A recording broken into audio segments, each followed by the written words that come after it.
The steering wheel felt slick beneath my grip as I stared down the endless ribbon of blacktop, long shadows painting stripes across its surface in the dying light. The car bucked, shuddered, and died. Fantastic, I muttered, a puff of exasperation escaping my lips. Just what I needed. I coasted to a stop, hugging the shoulder of the road. The car sat there, stubborn as an old mule. My pulse already thrumming a nervous beat, I slapped the steering wheel. Why now, of course, my phone displayed the dreaded no signal icon when I reached for it.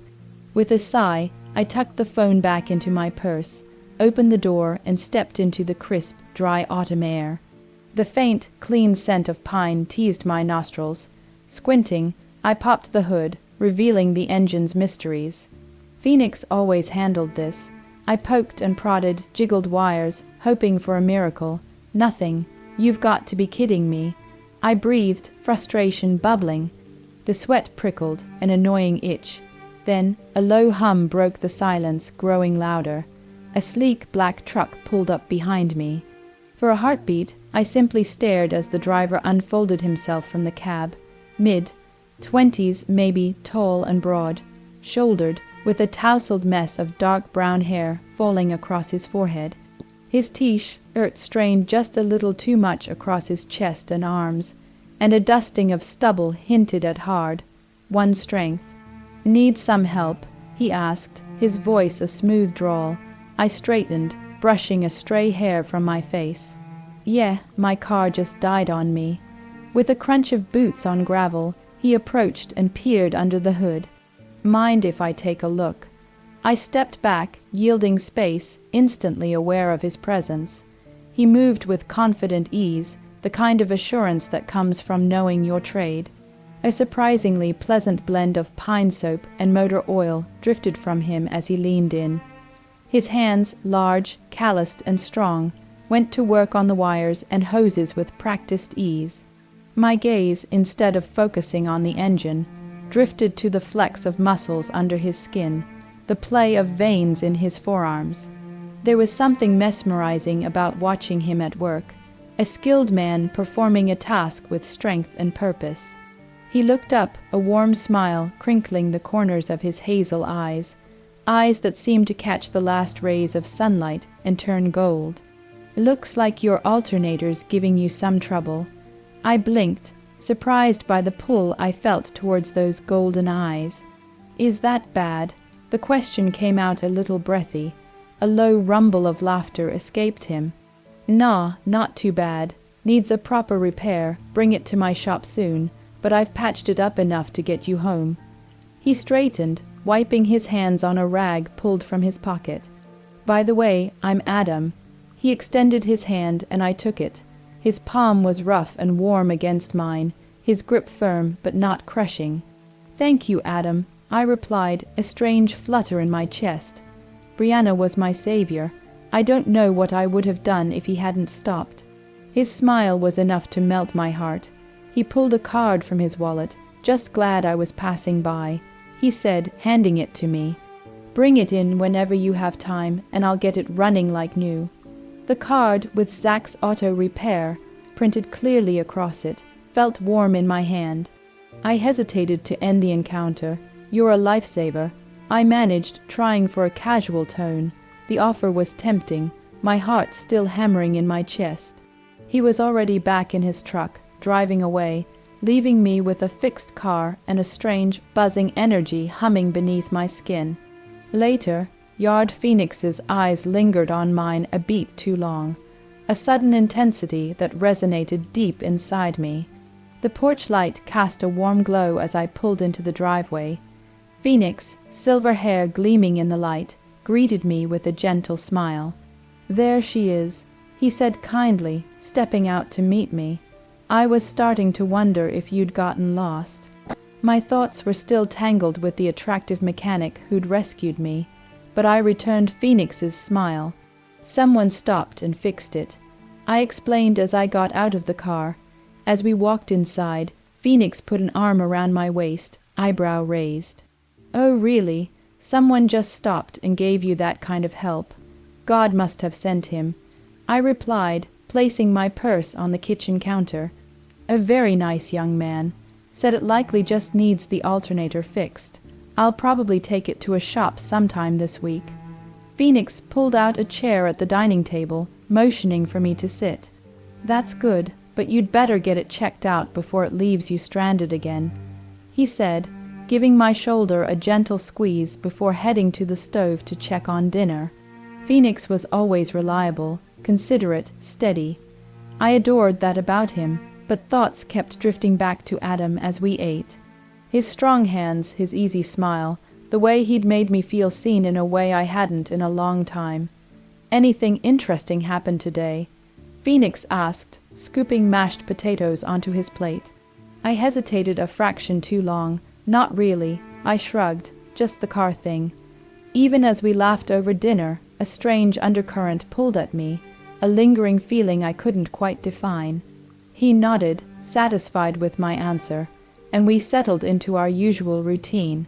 Later, lying in bed, the room dark save for the moonlight filtering through the window, I couldn't shake the image of Adam.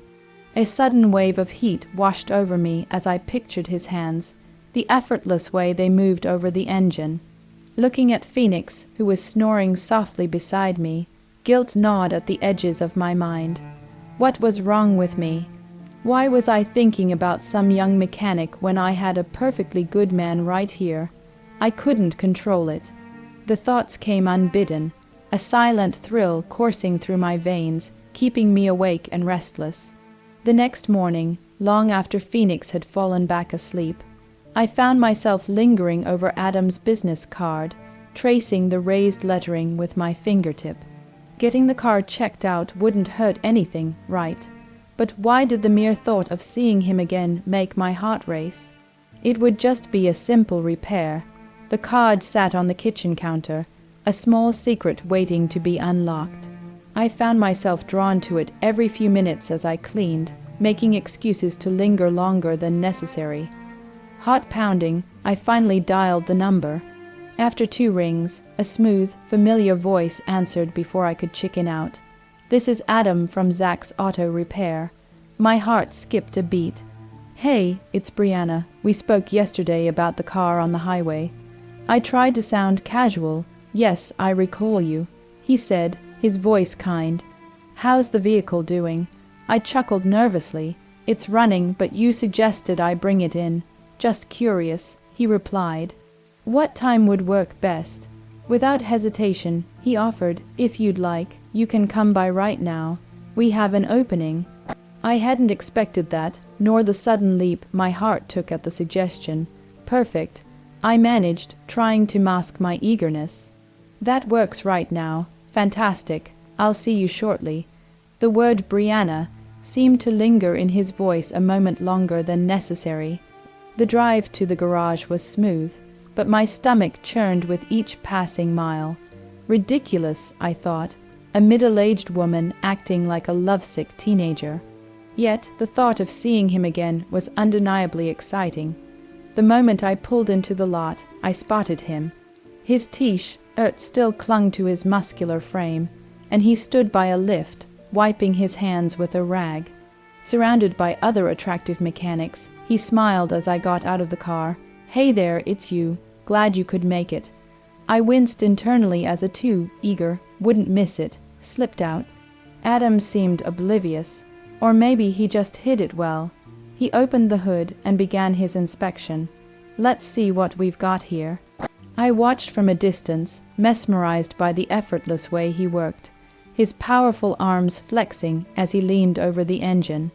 After a few minutes, he straightened up, wiping his hands on the rag. Looking directly at me, he said, "It's going to take a bit more than I thought. Probably a day to sort everything out." A bit too quickly, I agreed. "That's okay. No rush." He gestured towards his office. "Come on, I'll show you what needs fixing." The office was small and tidy, a desk piled with papers against a backdrop of chairs lining the wall. He grabbed a notepad and began listing the repairs, glancing up at me as we talked. "What do you do then, Brianna?" he asked, his tone light and friendly. "Not much these days," I admitted, somewhat retired. He seemed impressed. Leaning slightly on the desk, I replied, "That must be nice. All this free time. Sometimes it's too much." I confessed, the confession hanging in the air. Adam offered a sympathetic smile, but I caught a flicker of uncertainty in his eyes, a hint of him wondering where I was going with this. Frankly, so was I. The quiet got lonely. "With those hands of yours, I bet you keep busy." I purred, my voice dropping a register. "Fixing things all day. You must be very skilled." I recognized the suggestive tone immediately, a thrill prickling under my skin. Adam paused, his brow furrowing as he processed my words. He chuckled softly, a touch self-conscious. "Oh, yeah." Encouraged by his subtle discomfort, I pressed on. "Don't you think a man with good hands possesses a certain quality?"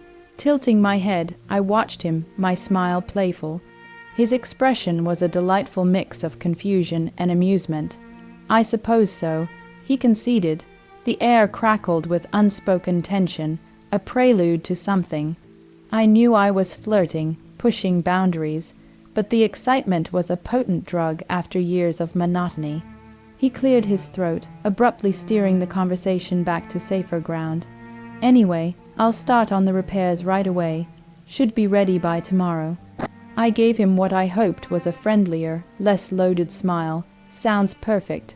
The next day, shortly past lunch, Adam's name flashed on my phone. My heart did a little jump. "Hello, Adam. Hey, Brianna, your car's ready." I tried for casual, everything fixed up and running smoothly. "That's great," he replied. "I'll head over now." At the workshop, Adam stood beside my car, his easy grin in place. He tossed me the keys. "Here she is, in perfect condition." With a wink, he added, "Knocked a bit off the price since you were stranded when I found you." He walked me through the repairs, explaining everything in terms I barely understood. Think of it as a rescue price. The bill was surprisingly low. "Adam, that's really kind of you." He shrugged, "Just doing my job." But I wasn't letting him off that easily. I pulled a 50 from my wallet and slipped it into his hand. "For you, for going above and beyond." His brow furrowed, surprised. "You don't have to. I'd like to." My fingers lingered on his for a heartbeat longer than necessary before releasing his hand. He gave me a sheepish smile and pocketed the tip. "Thank you, Brianna. You're welcome." I leaned in a fraction, close enough to feel the warmth radiating from him. "So I know who to call if I ever have another breakdown." Again, that flicker in his eyes, confusion, amusement, maybe even a hint of intrigue. He scratched the back of his neck, unsure how to process it. An overwhelming urge seized me. Brianna craved more than fleeting moments with Adam. She yearned for a connection that would set her soul alight, a feeling absent from her life for far too long. Despite the nervous flutter in her stomach, she asked, "Adam, could we visit your office for a few minutes?" I wanted to discuss the car in more detail. His warm hazel eyes sparked with curiosity as he agreed. As they walked, Brianna's thoughts were a tangled mess, drifting to her husband, Phoenix, and the slow fade of their relationship. Phoenix wasn't a bad man, but their spark had died. She'd tried to reignite it, but it was like a car with a dead battery. No matter how hard she tried, it wouldn't start. His body seemed unresponsive, his engine stalled. Then there was Adam, vibrant, energetic, a stark contrast to Phoenix. He spoke with a passion that set his eyes ablaze. His hands were strong and confident, his smile genuine and easy. He was a high-definition scene compared to a faded photograph. Brianna longed for that vitality, that feeling of being truly alive. It wasn't just physical attraction, it was the energy he radiated. Inside his office, surrounded by tools and car parts, Brianna picked up a wrench, its cool metal a tangible presence in her hand. "Quite the collection," she said, running her fingers along its surface. "You must be able to use all these tools." Adam's neck flushed slightly as he watched her. He was shy, but the interest was undeniable, almost endearing. "Yeah," he replied, his voice a little rougher. "I've had a lot of practice."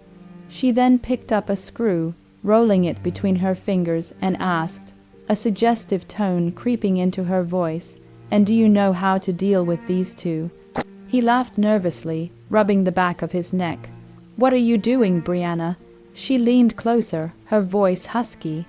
"I just want to know how things work and how you make them work." He met her gaze, a flicker of understanding and passion igniting in his eyes. "It all comes down to the proper touch and pressure," he said, his voice low. A wave of excitement washed over her. "Show me," she whispered. After a moment's hesitation, he reached out and took the screw from her hand. But she wasn't watching the screw. Her eyes were fixed on his hands, strong, capable hands, and in her mind, she imagined them on her, the delicate pressure and careful touch. He spoke of becoming something far more intimate.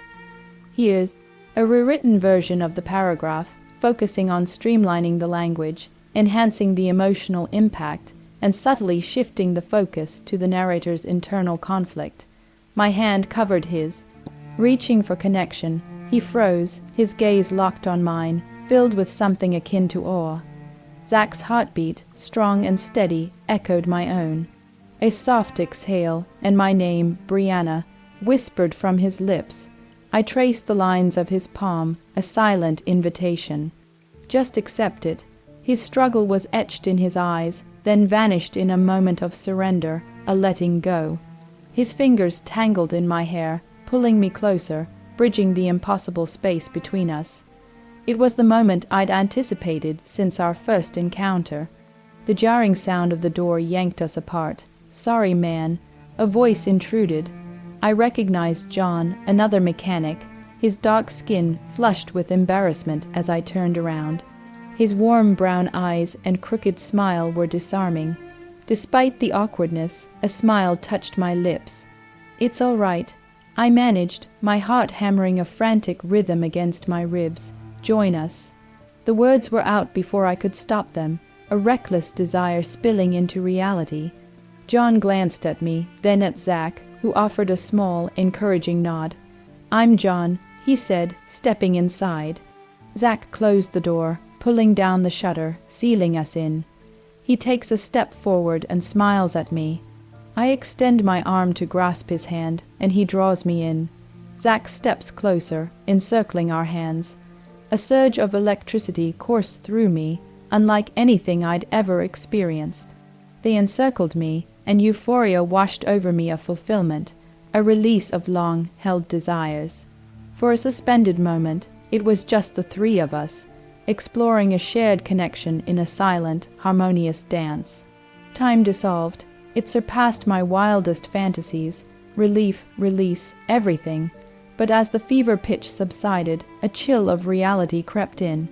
As I gathered my things to leave, Phoenix, my life, stabbed at me with guilt and a sharp sense of loss.